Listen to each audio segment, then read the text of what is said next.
காவிரி கரையில் எதிரொலிக்க கம்பனின் அமுத கவிதைகளுக்கு கங்கை அலைகள் இசையமைக்க கம்பனின் அமுத கவிதைகளுக்கு கங்கை அலைகள் இசையமைக்க புதுமைகள் செய்த தேசம் இது பூமியின் கிழக்கு வாசலிது புதுமைகள் செய்த தேசம் இது பூமியின் கிழக்கு வாசலிது கன்னிக்குமரியின் கூந்தலுக்காக காஷ்மீர் தோட்டம் பூ தொடுக்கும்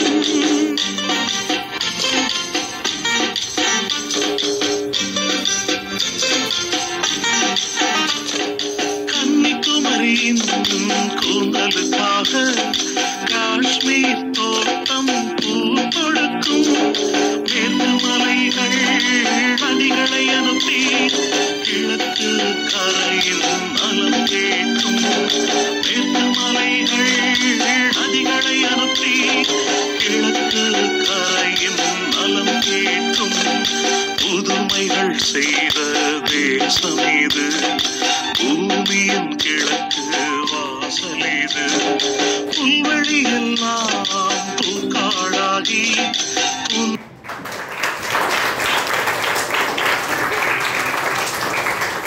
பாராட்டுகள்.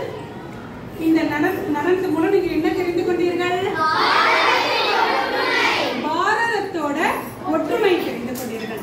காஷ்மீர் முதல் கன்னியாகுமரி வரை இருக்கக்கூடிய நம்ம பாரத தேசமானது மதத்தால் மொழியால் இனத்தால் வேறுபட்டு இருந்தாலும் ஒற்றுமைன்ற உணர்வு தான் இந்த இந்திய தேசம் இந்த இந்திய பாரதமானது உலகத்துக்கே வழிகாட்டியா திகழ்து.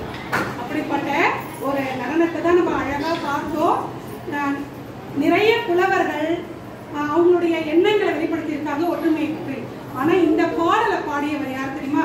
இவர் பேர் என்ன சொல்லுங்க? தாரா பாரதி எழுதிய பாரதம் அன்றைய நாற்றங்கால் என்ற பாடலை தான் நம்ம செயல் வடிவில் இன்னைக்கு பார்க்க போகிறோம்.